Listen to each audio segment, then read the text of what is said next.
The air was thick with the scent of smoke and mud as the soldiers stepped off the transport and into the trenches for the first time.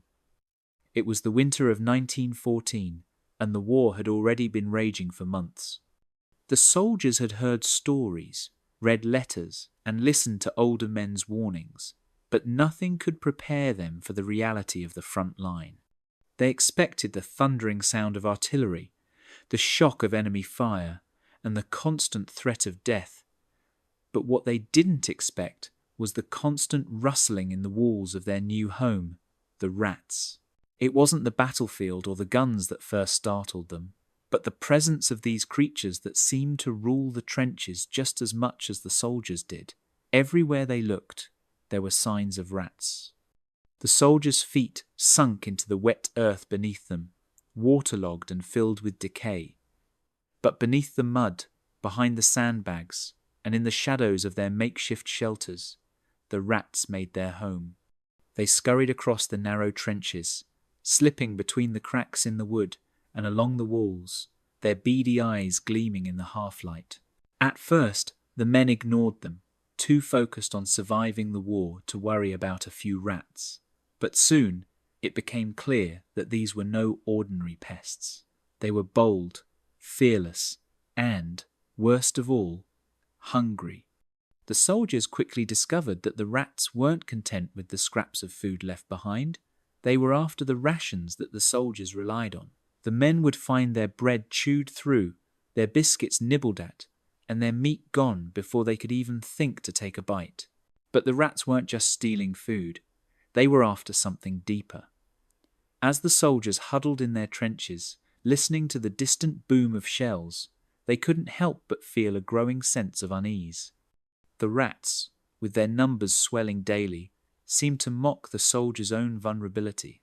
In a war where men were already fighting for survival, the rats reminded them that even in death, they wouldn't be left in peace. It wasn't just about food anymore. The rats were a presence, a constant companion in every corner of the trench. The men spoke of them in whispers, calling them the enemy of the enemy. It didn't matter where they went, the rats were always there, waiting. At night, when the world grew still and the fear of the enemy faded, the sound of rats scurrying across the trench would echo in their ears, a reminder that their fight for survival was more complicated than they ever imagined. The war against the rats had begun, though no one had formally declared it. No orders had been issued, no strategies planned, but the men quickly found themselves locking arms against this new adversary. They didn't need to be told to keep their food locked away. They didn't need to be reminded to stay vigilant. In the darkness of the trenches, amidst the sound of the wind and the shells, the rats became an unspoken enemy, a reminder that in war there are always more battles than you can see. The first time the soldiers saw the rats, they didn't think much of it. One scurried across a plank at the edge of the trench. Another darted under a sandbag, its tail vanishing into the shadows. The men laughed at first, tossing pebbles or bits of stale bread to chase them off. It was just one more thing to deal with in this endless pit of mud and cold. But by the second night, laughter turned into silence. The soldiers realized the rats were not leaving. They were multiplying. The trenches of the Western Front were already a nightmare of mud and decay. The ground never stayed dry, and the smell of wet wool, unwashed bodies, and rotting debris filled every breath. But the rats thrived in it. They moved freely in the dark, their claws clicking on the wooden boards, their eyes flashing whenever lantern light passed over them. At night, when the soldiers tried to rest, they could feel them moving around their feet, brushing past their blankets, bold enough to crawl across sleeping men. Private Thomas was the first to complain. He woke with a shout, kicking at his blanket as a rat scurried from under it, its fur slick with grime. The others laughed at him until one of them lifted his pack and found a nest underneath, writhing with tiny pink bodies. The laughter stopped. From that moment, the men understood the rats were not just visitors. They were residents, and they were here to stay. In the following days, the soldiers began to notice just how large some of these rats were. The older ones were enormous, nearly the size of small cats, fat from feeding on the dead. They didn't fear the soldiers. Some even sat on the trench walls, watching the men with an unsettling calm. It wasn't uncommon for soldiers to find the bodies of fallen comrades disturbed, their uniforms gnawed through, their faces marked by tiny teeth. The rats didn't care about friend or foe. To them, the battlefield was a feast. The officers told the men to keep the trenches clean, to bury bodies quickly, to seal their food in tins whenever possible, but nothing helped. Every day the rats grew bolder, finding new ways to get to the food. They chewed through cloth, wood, even leather boots. The soldiers joked darkly that the rats were part of the army now, marching beside them in every trench. As the days turned into weeks, the soldiers' fear of the rats began to match their fear of the enemy. At least with gunfire, you could duck for cover. But the rats came in silence, creeping in when you least expected it. They didn't just invade the trenches, they invaded the men's minds. It was one thing to fight an enemy you could see. It was another to fight the feeling that no matter how many you killed, more were waiting in the dark, their tiny claws scratching, their teeth ready, patient and unending. By the spring of 1915, the rats had taken over the trenches. What began as a few scurrying shadows had become a living tide that moved through the mud like water. The soldiers stopped counting how many they saw in a day. They were everywhere, in the dugouts, under the planks, inside the food crates, even inside the men's boots if they left them unattended for too long. There was no corner of the trench untouched by their presence. At night, the soldiers could hear them moving, a constant scratching sound that blended with the distant thunder of artillery. Some men said they dreamed of it, that the noise of claws and squeals haunted them more than the sound of shells. The rats had become a part of the rhythm of trench life, as constant as the cold or the smell of rot. When a body fell and could not be retrieved from no man's land, the rats reached it first. They were fast, fearless, and always hungry. Every day, new soldiers arrived from England, still clean, still believing the worst thing they would face was enemy fire. Within a week, they learned that their true enemy did not carry rifles. They watched in disbelief as rats darted across their rations, dragging biscuits into the mud, chewing through tins, and even biting through fabric to get at crumbs. The smell of food, no matter how faint, brought them running.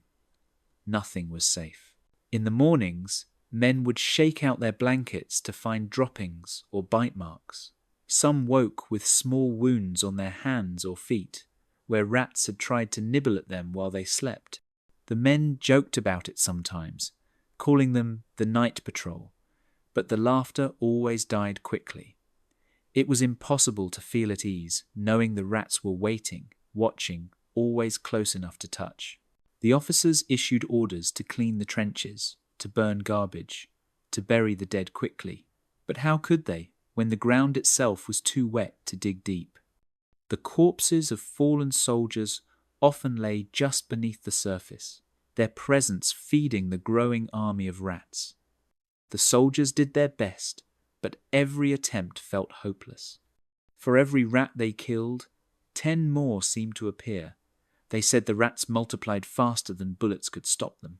Some soldiers swore they saw the same rats returning night after night, fat and bold, almost fearless. They joked that the rats were growing as big as terriers, but beneath the jokes was real fear. The rats didn't just steal food, they reminded the soldiers of death. Every squeak in the dark echoed the decay around them. The men learned to live with the infestation because there was no other choice. The war outside the trenches was one thing, but inside, the rat plague had become its own silent, endless battle.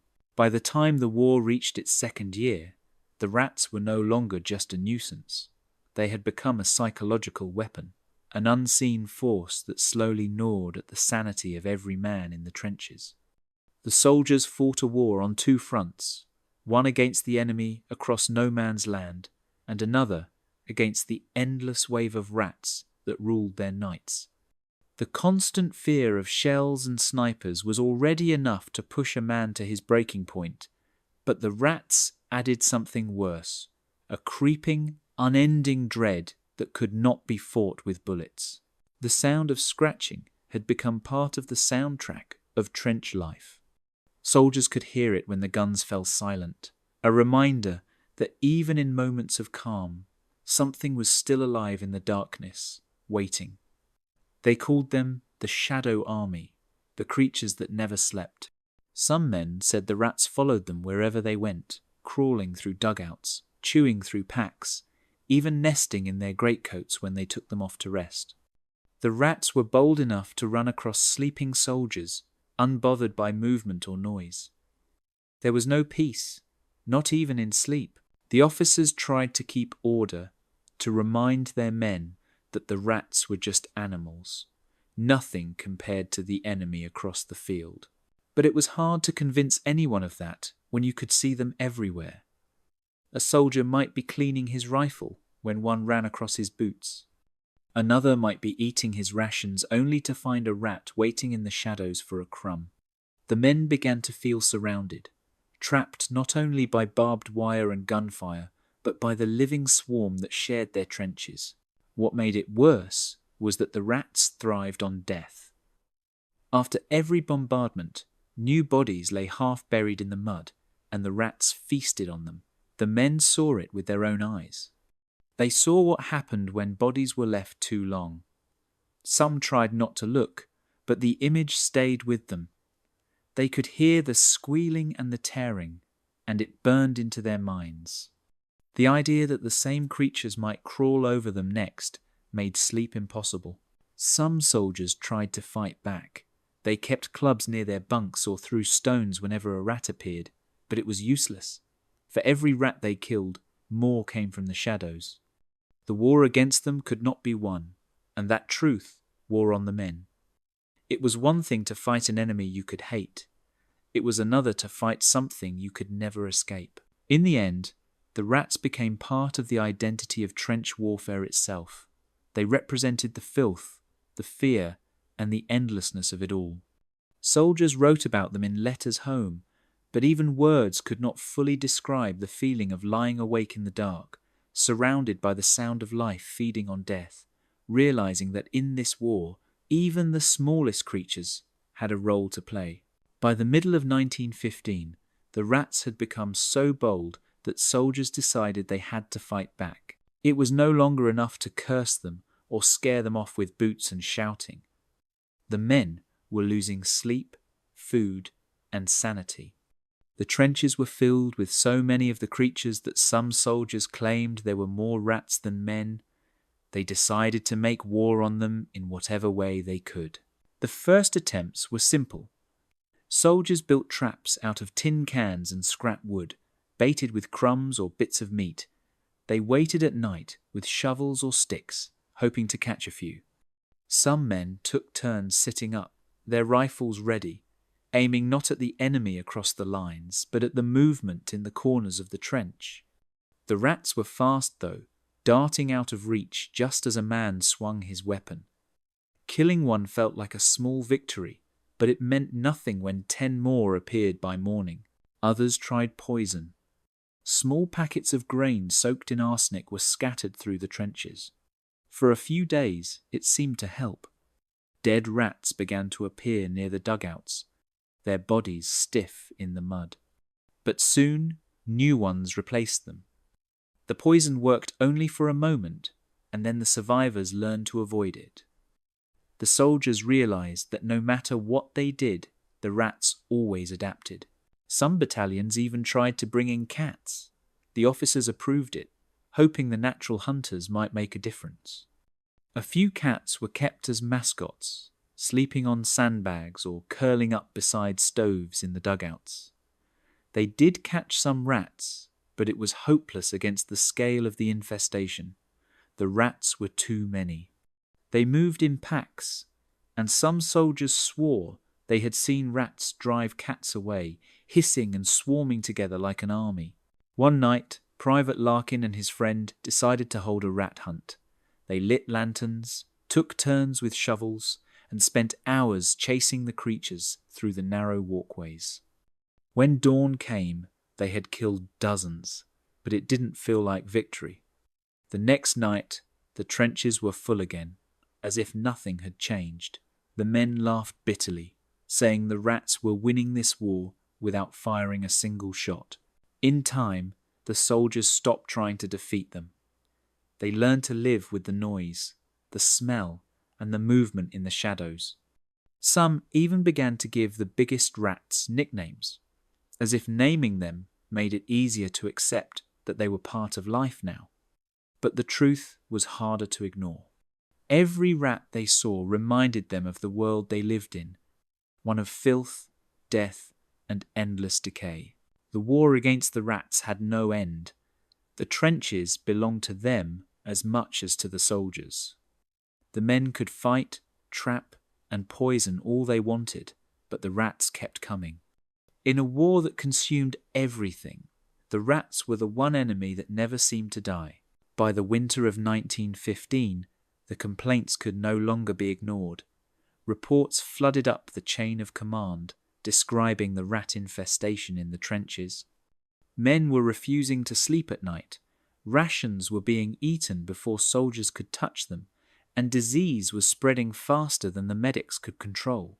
At first, officers thought the men were exaggerating, blaming their discomfort on fear or lack of discipline. But when the letters and official reports began to pile up, even the commanders had to admit that the problem had become a threat to the army itself. In headquarters far from the front lines, generals and staff officers read descriptions of what was happening. Soldiers wrote about waking up to find rats crawling over their faces, about hearing the creatures chewing through supply crates, about seeing rats eating the flesh of the dead. It was not just a question of morale anymore. The rats were spreading lice, fleas, and diseases like trench fever and typhus. These were not small inconveniences. They were destroying the health of the men who were already living at the edge of endurance. Commanders ordered inspections of the trenches to confirm what they had been told. The officers who visited were stunned. They had seen mud, blood, and filth before, but nothing prepared them for the sight of the rats. They moved in swarms, bold and unafraid, darting between boots and across sandbags. One officer wrote in his diary that he had never seen anything like it, that the rats were as common as the flies and twice as aggressive. He understood then why the soldiers spoke of them as enemies. Meetings were held to find a solution. The commanders could not send more men to die in the mud, but they could at least try to make their conditions bearable. Orders were issued for better waste disposal, for stricter burial of corpses, and for regular cleaning of trenches. They even suggested that men dig small ditches filled with water to drown the rats or burn refuse every evening to destroy their nests. But these plans were easier written than done. The rain never stopped, and the smell of burning waste mixed with gunpowder and decay. The rats survived it all. Some commanders began to treat rat control like a new kind of battle. They offered small rewards to soldiers who killed the most rats. Competitions were organized in some units, turning the grim work into a game. For a while, it lifted spirits. Men joked about being promoted for bravery against the rats, but everyone knew it was only a distraction. The rats could not be defeated by orders or inspections. They were as much a part of the trenches as the mud and the barbed wire. Still, the effort to fight them showed that even in the chaos of war, the army tried to restore some order. The commanders learned that you could plan a battle against men, but not against nature. The rats had found their place in the war, and they were not leaving.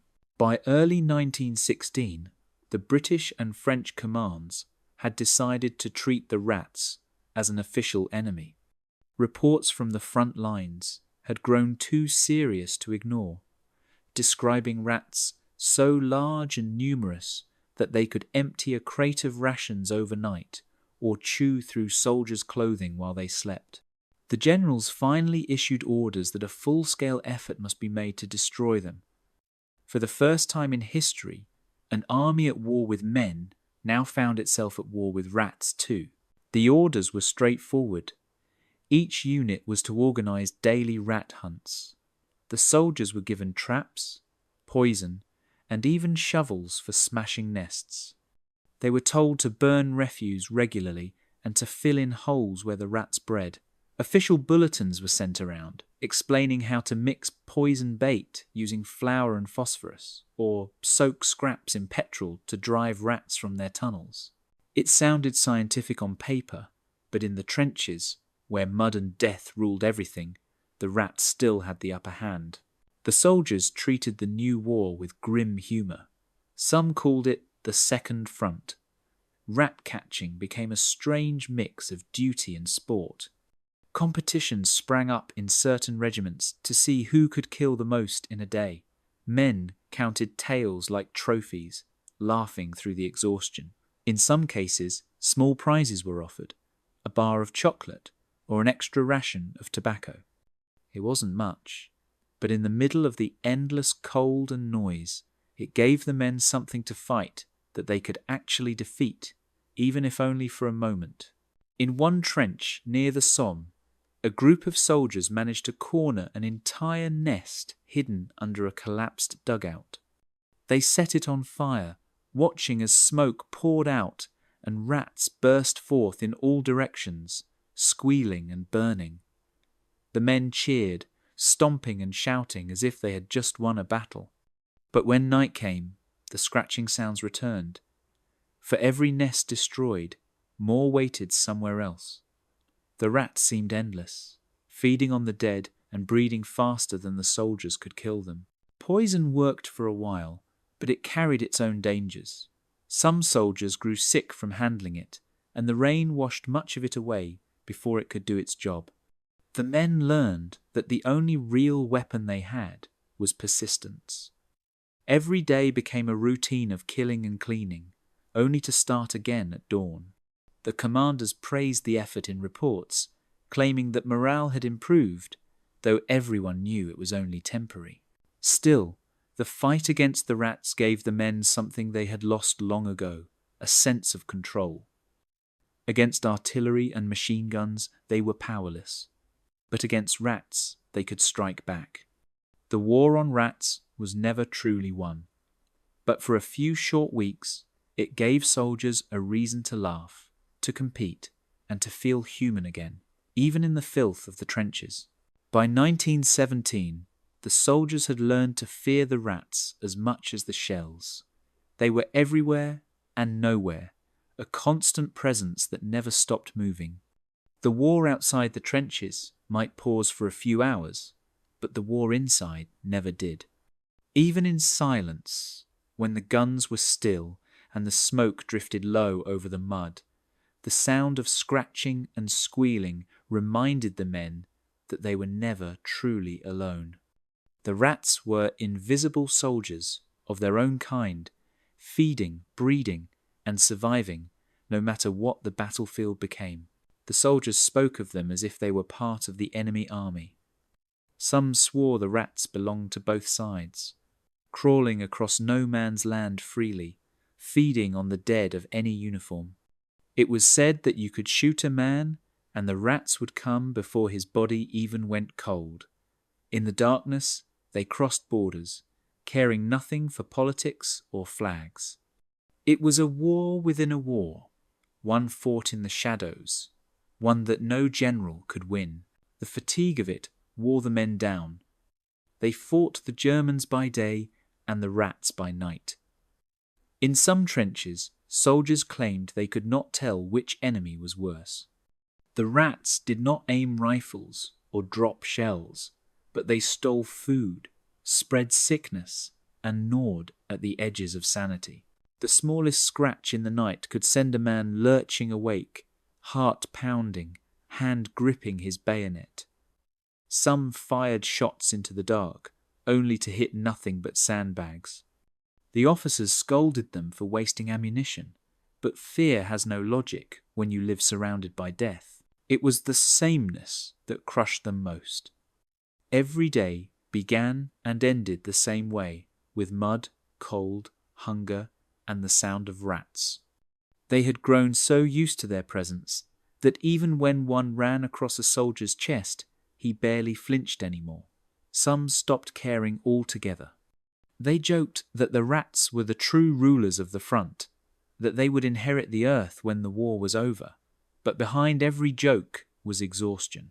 The war against the unseen enemy never stopped, and it stripped away what little peace the men had left. In letters sent home, soldiers rarely mentioned the rats in detail. They wrote about the noise, the mud, the waiting, but few could bring themselves to describe the crawling bodies and the constant fear of infection. It was too much to explain to those who had never lived in a trench.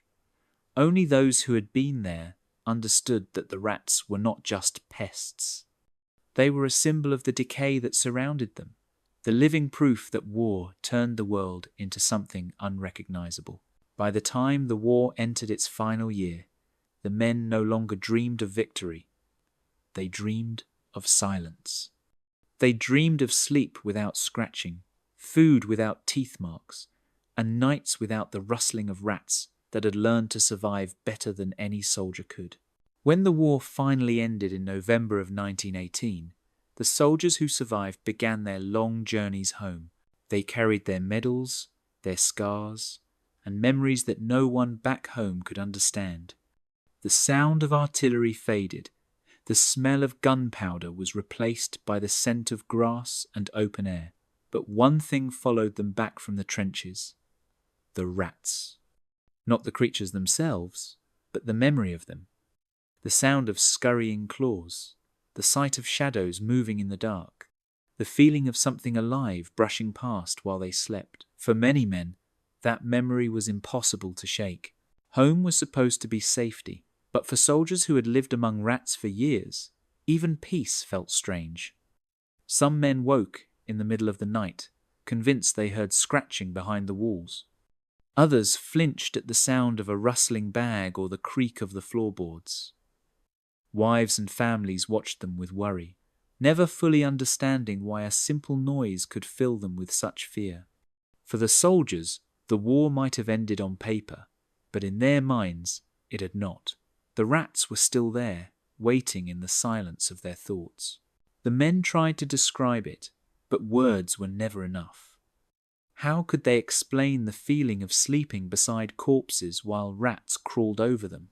How could they explain the horror of waking to find their food gone or their clothes chewed through? To those who had not lived in the trenches, the idea sounded absurd. But for the soldiers who had, it was part of their daily existence. Some joked about it, others refused to speak of it at all. They had fought one war with rifles and another with their sanity, and both had left wounds that never healed. Back in towns and villages across Europe, rat infestations continued to be a problem. The war had disrupted sanitation, and cities were flooded with refuse and decay. But to the returning soldiers, it was different. Seeing a rat in the street could send them back to the mud and the darkness. They remembered the trenches, the smell of death, the endless scratching that filled every night. Some men wrote in their diaries that they could still hear it, even when no rats were near. It was as if the sound had become part of them, carved into their memories as deeply as the thunder of guns. In hospitals and rest homes, doctors treated shell shock, but few realized how much the small details of trench life had scarred the mind. It wasn't just the explosions or the fear of dying. It was the slow, daily horror of living with the rats, of knowing that even in safety, something was always crawling in the dark. The rats had become a symbol of everything the soldiers wanted to forget and could not. The war had ended, but in their memories, the scratching never stopped. In the years after the Great War ended, the stories of the trenches began to spread. People wanted to understand what life had been like for the soldiers who had lived and fought in that narrow strip of earth. They heard about the mud, the gas, the endless bombardments, and the fear of death that hung over every man. But among all those stories, one image remained strangely powerful: the rats. They had been small, almost invisible at first, but in time they came to symbolize the suffering, the endurance, and the strange reality of life in the trenches. For the men who lived through it, the rats were more than pests. They were reminders of what the war truly was, a world where life and death mixed together in the same pit of mud. They thrived where men suffered, feeding on the bodies that war left behind. In that way, they became symbols of the war's cruelty, proof that even nature had turned against those who fought. The soldiers called them the true survivors of the front. Long after the guns stopped firing, the memory of those creatures remained as strong as the memories of the battles themselves. Writers and artists who had fought in the trenches began to include the rats in their work. In poems, letters, and books, they appeared again and again, described not just as vermin, but as witnesses to the war. They had seen everything, moved through the ruins of men's courage, and lived where heroes had fallen. The rats became the shadow of the soldier's experience, silent and unending, a symbol of how far humanity had sunk into chaos. Historians later studied the rat infestations as part of the conditions of trench life, describing how the creatures spread disease and terror. But those who had been there knew that the rats represented something deeper. They were not just a problem to be solved, they were a reflection of what the war had done to men's minds. Living side by side with death every day had stripped away the sense of normal life, and the rats became part of that new reality. They were a living reminder that even in moments of quiet, the war was still alive around them. As the decades passed, the soldiers who had once fought that strange war grew old, and their memories faded into history. But the stories of the trench rats survived. They were told in classrooms, in documentaries, and in books as symbols of everything the soldiers endured. The rats had no flag, no loyalty, and no fear. They lived through the bombs, the gas, and the silence that followed. Even now, more than a century later, the image of a rat crawling through the mud of a trench remains one of the most haunting symbols of the First World War. It reminds us that war is not only fought by men, but also lived by everything around them. The rats of the trenches will always stand as a symbol of what humans can survive and what war will always destroy.